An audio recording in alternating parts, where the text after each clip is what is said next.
Hello viewers, ఈరోజు simple and tasty egg puff ఎలా చేసుకోవాలో చూద్దాం రండి. ముందుగా ఎగ్ పఫ్ కి మెయిన్ ఇంగ్రీడియంట్ అయిన ఎగ్స్ ని బాయిల్ చేసుకోవాలి. నేనైతే 6 ఎగ్స్ తీసుకున్నాను. ఎగ్ పఫ్ లో ఎగ్ అనేది ఫుల్ గా అలాగే పెట్టాలి, సో అందుకని నేను 6 ఎగ్స్ తీసుకున్నాను. ఎగ్స్ అయితే ముందుగా బాయిల్ చేసి పక్కన పెట్టుకున్నాను చూడండి. సో నెక్స్ట్ ఎగ్ పఫ్ కి పిండి కలుపుకోవాలి. నేనైతే 2 కప్స్ ఆఫ్ మైదా ఫ్లోర్ తీసుకొని బాగా జల్లించి తీసి పెట్టుకున్నాను. ఇప్పుడు ఈ మైదా ఫ్లోర్లో 2 టేబుల్ స్పూన్ సాల్ట్ యాడ్ చేసుకోవాలి. సాల్ట్ యాడ్ చేసుకున్న తర్వాత 1 టేబుల్ స్పూన్ ఆయిల్ యాడ్ చేసుకొని పిండి మొత్తం బాగా కలుపుకోవాలి. ముందు పిండి అయితే ఉండలు లేకుండా ఈ విధంగా కలుపుకోవాలి చూడండి. ఇప్పుడు కొంచెం కొంచెంగా వాటర్ యాడ్ చేస్తూ పిండి అనేది చపాతీ పిండి కన్సిస్టెన్సీ వచ్చే వరకు మిక్స్ చేసుకోవాలి.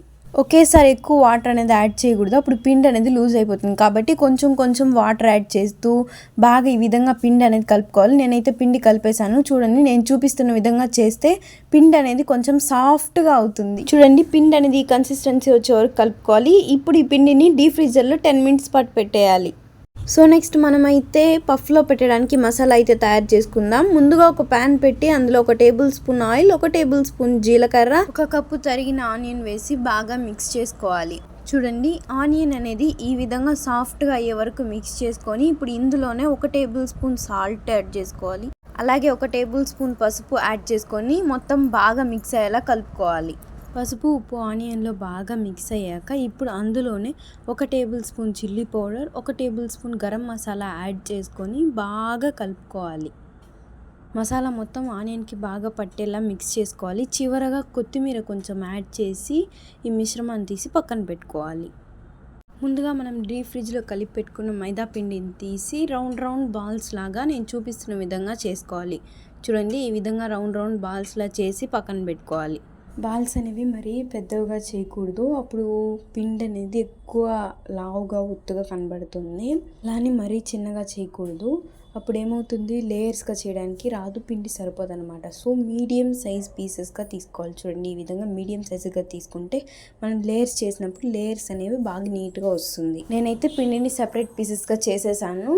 ఇప్పుడు ఒక చపాతీ కర్ర తీసుకొని ముందుగా కొంచెం పిండి స్ప్రింకిల్ చేసి మనం చేసుకున్న పిండి ముద్దలు ఒక్కొక్కటిగా నేను చూపిస్తున్న విధంగా చేయాలి.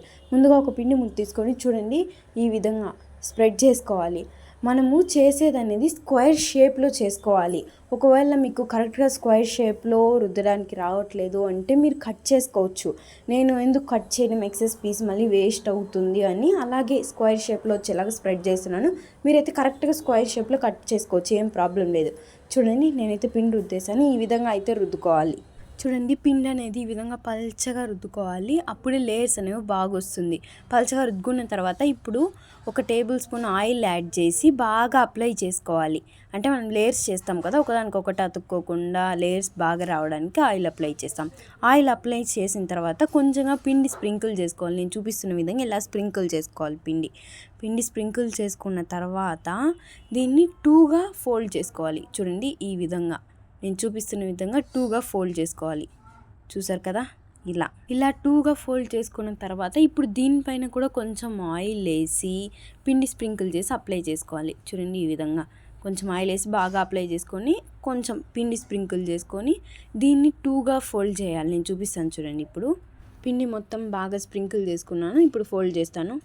చూడండి, ఈ విధంగా అయితే ఫోల్డ్ చేసుకోవాలి. మనము ఇలా 2గా ఫోల్డ్ చేసుకున్న తర్వాత ఇప్పుడు దీన్ని మనం బాగా రుద్దాలి.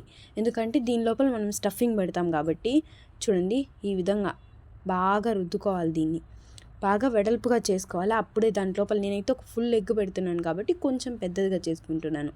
చూడండి, ఇప్పుడైతే మనం ముందుగా చేసి పెట్టుకున్న ఆనియన్ మసాలా ఏదైతే ఉందో దాన్ని ఫస్ట్ పెట్టి, అది పెట్టిన తర్వాత నేనైతే ఫుల్ ఎగ్ తీసుకున్నాను కాబట్టి ఆ బాయిల్ చేసిన ఒక ఎగ్ అట్లే పెట్టి ఫస్ట్ ఒక సైడ్ అనేది ఎగ్ పైకి క్లోజ్ చేస్తాం. చూడండి, ఈ విధంగా ఒక సైడ్ ఎగ్ పైకి పెట్టి దీనిపైన మైదా పిండి ఆయిల్ మిక్స్ చేసి పెట్టుకున్నాను నేను ముందుగానే ఒక పేస్ట్. ఆ పేస్ట్ అప్లై చేసి నెక్స్ట్ సెకండ్ సైడ్ ఉండేదాన్ని కూడా ఇలా ఫోల్డ్ చేయాలి. చూడండి, ఈ విధంగా ఇలా ఫోల్డ్ చేయాలన్నమాట దీనిపైకి. అలాగే దీనిపైన మళ్ళీ పిండి ఆ పేస్ట్ ఏదైతే ఉందో దాన్ని అప్లై చేసి థర్డ్ సైడ్ అలాగే 4 సైడ్స్ ఫోల్డ్ చేసుకోవాలి. చూడండి, నేను చూపిస్తాను. ఇప్పుడు దీనిపైన అయితే కొంచెం పేస్ట్ అప్లై చేశాను, ఇప్పుడు థర్డ్ సైడ్ ఫోల్డ్ చేస్తున్నాను. సో ఈ విధంగా అన్నమాట. దీనిపైన ఈ లేయర్ చూడండి ఇలాగా అప్లై చేసుకోవాలి. ఇలా అప్లై చేసుకొని ఫోల్డ్ చేసుకోవాలి. ఇలా ఫోల్డ్ చేసి పక్కన తీసి పెట్టుకోవాలి. ఇలాగే మనం ఇంకా ఎన్ని ఉన్నాయో అన్ని పఫ్స్ని ఇలాగే ఫోల్డ్ చేసి సపరేట్గా తీసి పక్కన పెట్టుకోవాలి. చూడండి నేనైతే ఒక పఫ్ ఫోల్డ్ చేశాను. ఇలాగే అన్ని పిండి ముద్దల్ని ఫోల్డ్ చేసి లోపల స్టఫ్ చేసి తీసి పెట్టుకోవాలి. దీని తర్వాత మనమైతే పఫ్ని ఎలా కుక్ చేయాలో చూద్దాం రండి. అయితే ముందుగా ఒక ప్యాన్ తీసి లిడ్ క్లోజ్ చేసి ఒక 10 minutes వదిలేసాను, ఎందుకంటే అది హీట్ అవ్వాలి కాబట్టి. ఇప్పుడు ఒక పల్చని ప్లేట్ ఒకటి తీసుకొని ఆ ప్యాన్లో పెట్టి దానిపైన ఇడ్లీ ప్లేట్ పెట్టుకున్నాను నేనైతే. మీరైతే నార్మల్ ప్లేట్ లాగా కూడా పెట్టుకోవచ్చు, కాకపోతే నేను కొంచెం బాగుంటుందని దాంట్లో కుక్ అవ్వడానికని ఇడ్లీ ప్లేట్స్ పెట్టుకొని మనం ముందుగా చేసి పెట్టుకున్న పఫ్స్ అన్నిటిని ఇలా పెట్టుకున్నాను. చూడండి ఈ విధంగా మొత్తం సపరేట్గా పెట్టుకోవాలి. పెట్టుకొని ఒక 20 minutes ఈ పఫ్స్ అన్నిటిని లిడ్ క్లోజ్ చేసి కుక్ చేయాలి. ఒక 20 minutes తర్వాత చూద్దాం. చూడండి 20 minutes అయింది. ఇప్పుడు పఫ్స్ అయితే కింద బాగా కుక్ అయిపోయింది. దీన్ని ఏం చేయాలంటే మనం తిప్పి పెట్టాలి, అప్పుడు ఇంకొక సైడ్ కూడా కుక్ అవుతుంది. సో చూడండి నేను చూపిస్తున్న విధంగా ఇలా తిప్పి పెట్టాలన్నమాట. సో 2 sides కుక్ అయ్యి పఫ్ అనేది చాలా టేస్టీగా వస్తుంది. నేనైతే అన్ని పఫ్స్ ఇలా తిప్పేశాను. ఇప్పుడు లిడ్ క్లోజ్ చేసి ఇంకొక 20 minutes అన్ని కుక్ చేయాలి. చూడండి ఈ విధంగా. సో 20 minutes అయితే అయిపోయింది. పఫ్ ఎలా కుక్ అయిందో చూద్దాం. పఫ్స్ అయితే చాలా బాగా కుక్ అయింది. తీసి ప్లేట్లో పెట్టుకున్నాను.